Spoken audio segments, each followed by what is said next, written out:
So as it turns out, they could have used Vrabel at running back and been just fine. Huh.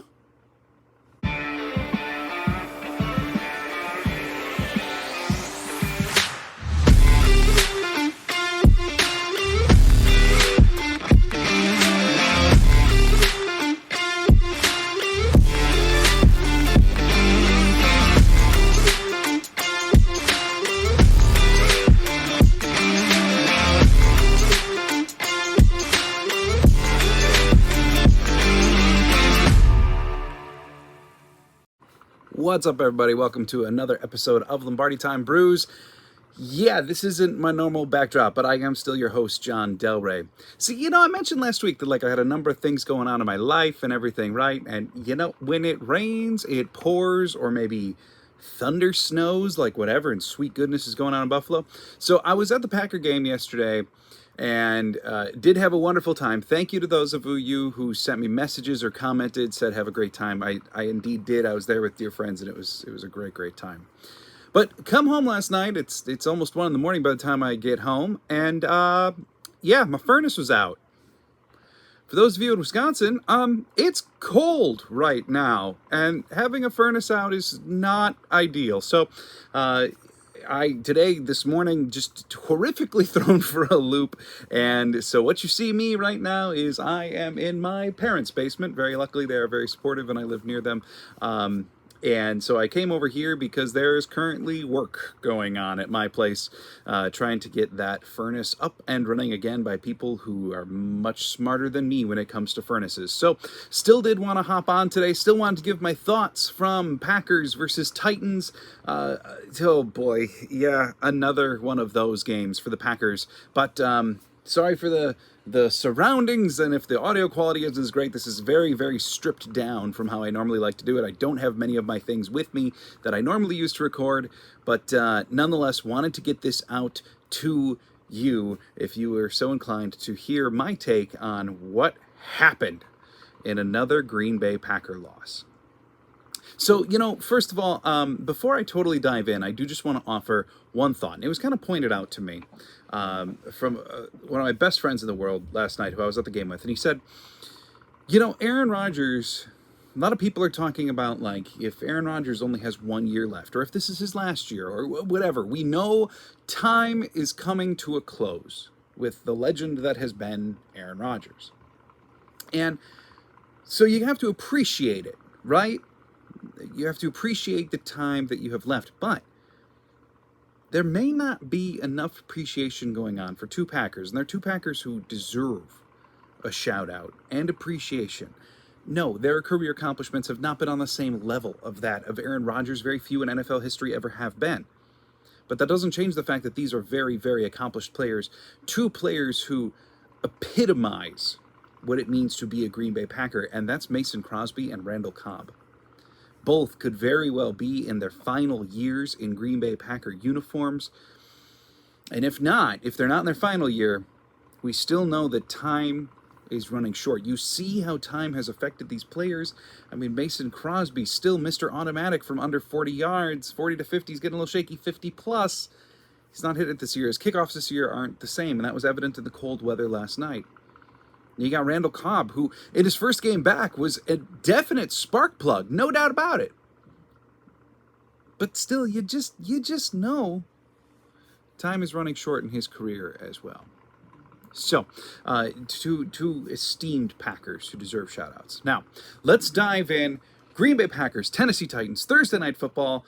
Packers fall to the Titans. And here's my overall thought. And I'm going to give you numbers. I'm going to talk about this more in depth. But here's my thought. One, I don't have get-outs and shout-outs today because the whole team just kind of needs to, get out right now. But I did want to talk about something a little bit more specific. And that is that the Green Bay Packers are who we thought they were.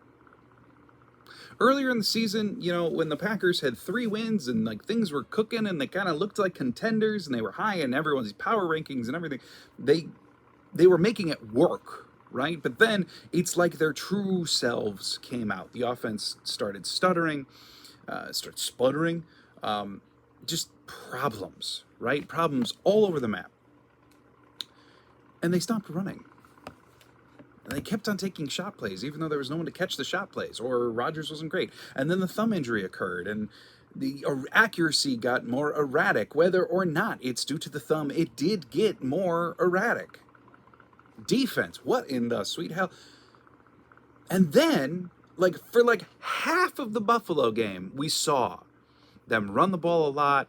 They committed to different things. They shut down Buffalo's juggernaut offense, and we're like, oh, there's hope. If they play like this, no, it didn't work completely against Buffalo, but if they play like this, there's hope. All right, well, then they went to Detroit. And the team that went to Detroit and played Detroit is the same team that showed up against the Commanders, the Jets, the Giants, all these disappointing losses, right? Well, and then they played the Cowboys. And they ran ball a lot. And they upset the Cowboys in Lambeau. And it was this really exciting game because it was like, oh my God. No, these aren't the Packers of 2014, 2015, 2011 when they won the Super Bowl. This is different. This is a different Packer team. They're going to run the ball 40 times. Rodgers is going to be uber efficient, which he always has been. But now it's hyper efficient. And the defense is playing aggressive and getting after. And it was great. And again, coming off the Cowboy win, there was well, if they play like this, we still got a shot. And then they played Tennessee. And they went right back. They went right back. Here's the numbers to prove it. Not only that, but before I get into that, Tennessee of all teams, has been winning ugly all year. They have a winning record. They run the ball a ton. They have a hyper-aggressive defense that doesn't even just require blitzing. It's just who they are. They're hyper-aggressive.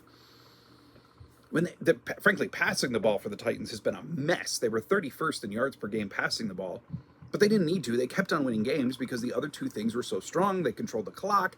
They ran time of possession. I mean, and it's kind of well, yeah, that's what the Packers roster was built to be. It's just not what they want to be. Right? And so, I mean, here's some numbers that I want to talk about, okay?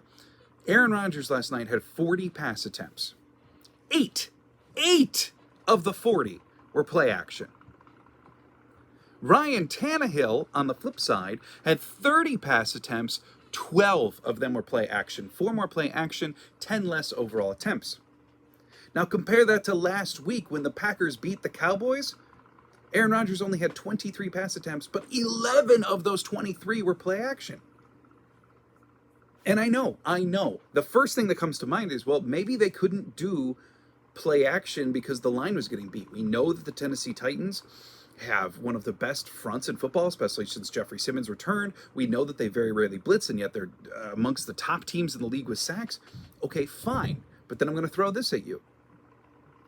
The offensive line last week against Dallas, he had a clean pocket. Now, this is per PFF, so sure, not perfect, but Aaron Rodgers had a clean pocket on 16 of his 23 pass attempts last week. That's 70%. This week, per PFF, he had a clean pocket on 29 of his 40 pass attempts. 73%. He had a higher percentage clean pocket this week than he did last week. So you can't just say, well, the play action. They couldn't have done play action because the O-line was getting beat. No, that's not what the numbers are showing. They still could have run play action. Or how about just running the ball in general, right? The Tennessee Titans, Derrick Henry alone had 28 rushing attempts. Now, he didn't average 7 yards attempt. But he still had it. They still ran it. 28 times for Derrick Henry. The Green Bay Packers, on the flip side, last night, rushed it 19 times. 19 times, that's it. Now comp that to last week when they played Dallas. When they were against Dallas, they had 37 rushing attempts, 24 of which by Aaron Jones. It's like last week in Dallas, they played the way that the roster is built. Running back heavy, hyper efficient passing attack because your margin for error is smaller. Be it because of Rodgers' thumb, be it because of the wide receiver quality, whatever, your margin for error is smaller. So last week they went hyper efficient. They also were substantially more creative on offense last week because it's not just the numbers, it's how they did it. Even Ben Fennell on Twitter, who is one of the best film gurus on Twitter, if you are still on Twitter, even though it's burning down, if you're still on Twitter, you got to follow Ben Fennell. He is one of the best film breakdown guys there are, really. And he talked about how the Packers last night against Tennessee, there was no motion, there was no deception. They just ran it straight at Tennessee. Whereas against Dallas, there was a lot of pin pull, a lot of motion, a lot of, just deception in the running game. Well, they just kind of forgot about that last night. I don't get it. And that's just on the offensive side of the ball. The defensive side of the ball, Jiminy Christmas. Why? Why, when it's 3rd and 3, do you have your corner playing 9 yards off? I can at least justify 5 yards off, 3 yards off. What? It's 3rd and 3. Of course they're going to run a simple out, right? And they did.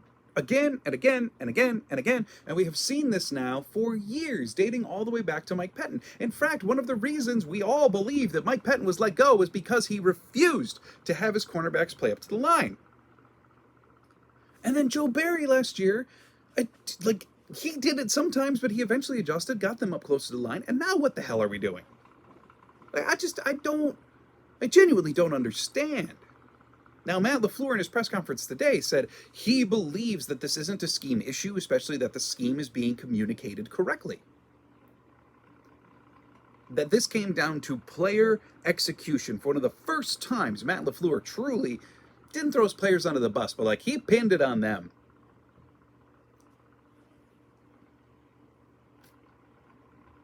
But if the call on 3rd and 3 was to have your corner, who you're paying $1 gazillion to, top-rated corner ever,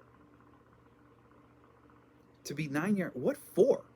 What wide receiver for Tennessee are you afraid of? Yes, they've got Treylon Burks, they've got Robert Woods, and then they've got a bunch of guys that predominantly only Tennessee fans have heard of. So who exactly are you terrified of? Treylon Burks, the very up-and-down rookie year that he's had? Robert Woods hasn't exactly had a light-him-on-fire year. And you've got Jair Alexander. Yeah, Rasul Douglas. I just don't get it. Just so soft, the defense plays. Why, against a team like Tennessee, would you not be on the attack, especially considering that when you combine PFF and ESPN metrics, the Tennessee offensive line for the pass game is one of the bottom 3 in the NFL by basically any metric? And that's why I talked about that as one of the keys to the game, which I'm going to get to in a minute. That, you got to swarm it, right? And they didn't. They just continued to just sit back and allowed Tennessee to come at them, which, when you're going against Derrick Henry, why? Now, the one thing that they did do is on Derrick Henry's 28 attempts, they did stop him very well. I will acknowledge that. They played aggressively to stop Henry, which is why that Henry pass at the end zone worked perfectly, because anytime Henry got the ball, they swarmed. But it's like they were so afraid of getting beat by Derrick Henry that then Tannehill was able to hit deep shots to a bunch of different guys. Hit Austin Hooper for a touchdown, and Hooper has not had an amazing year.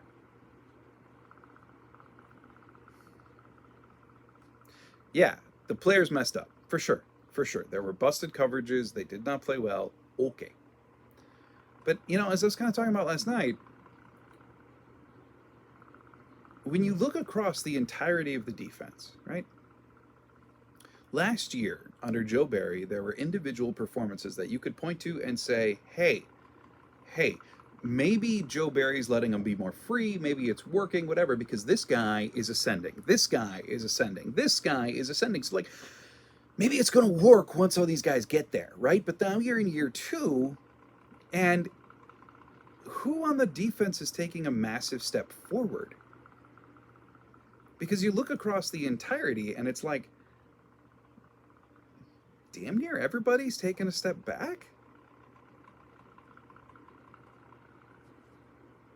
I mean, eventually that comes down to one of two things, either culture or coaching. And culture is somewhat defined by the coaching. So even if the players didn't run the scheme correctly, I'm not a fan of the scheme. I'm just not, and I know most people aren't, and it's totally just like bandwagon right now to hop on the fire Joe Barry train. We're like, I don't care if he gets fired. I just want to see a different defense. If he's the coach to get them to a different defense, fine. But this uber soft zone, this playing 10 yards off, what for? It's just disappointing. Last night was kind of the epitome of like, we think all of these bad things about the team and then they all just come true at once. So I want to hit the 4 keys to the game. I'm just going to summarize whether they accomplished them or not. These are the 4 keys that I listed in the game preview. Did they do them? Did they not? And how did we wind up here at 4 and 7? So number 1, I said defensively, you need to attack. Attack, attack, attack. I want ultra aggression. I just got done talking about that. No, they didn't do that. They swarmed Derrick Henry incredibly well, but the secondary didn't do it at all. There was a very lack of pressure on Ryan Tannehill. And you know what? Kenny Clark is one of my favorite players on the team, but where is he? He started off this year, everyone was thinking after the first 3-4 weeks, like, this is his all-pro year. This is it. Like, this is the year he unseats Aaron Donald. He's going to be an all-pro. Where the hell is Kenny Clark? Like, is he getting doubled on every single play? I don't think so. I'm not seeing that. Yesterday, Tennessee trotted out their backup center, and Kenny Clark had 0 pressures. 0 pressures on Ryan Tannehill. It's just not okay. Like, it's just not. It's not acceptable. And I don't know if that's Kenny or scheme or what, but, like, your best players are being muted or they're messing up. Culture or coaching, one of the two. So, cross that one out. Again, though, they did stop Derrick Henry. They did. They did. And I know this is about the point in the video where a bunch of Titans fans comment like, well, you got to give credit to the Titans. They won the game. Yeah, I know. I'm focusing on the Packers, okay? Like, yes, the Titans did some nice things. They outsmarted Joe Barry. Yes, okay, go enjoy a medal for doing that. Like, great, but, like, focusing on the Packers. Offensively, I wanted the Packers' offense to stay the same. Maybe tilt towards the pass a little bit more. But when I say stay the same, I mean the Dallas game plan. I wanted that again. I want it every single week. Run the ball 40 times, pass it 25 times. Even 35, 30, I don't care. But if you're going to have 65 plays in a game, I don't want to see 45 pass attempts and 20 rush. Well, I already went over the numbers. They went right back. Rodgers with 40 pass attempts, 19 total runs. And not only that, but, like, I know the running naysayers are going to say, well, they only got like 2.9 yards per carry. Why would you just keep on doing that? Partially because of your freaking defense. We saw it multiple times yesterday where the Packers had 3 and outs and 2 of them were pass plays, which took like 4 seconds off the clock. So congratulations, your defense, which just withstood a 14-play drive. Maybe it got a stop, maybe it got a touchdown, whatever. Just went toe-to-toe with Derrick Henry for 14 snaps or so. And then your reward for them is you give them a minute and 18, minute and 20 of time to just chill on the bench before they got to go do it again. It's not complimentary football. It's not intelligent football. And it's because you lean too far into the pass. Does it change the game entirely? Maybe, maybe not. We'll never know because this is who they are.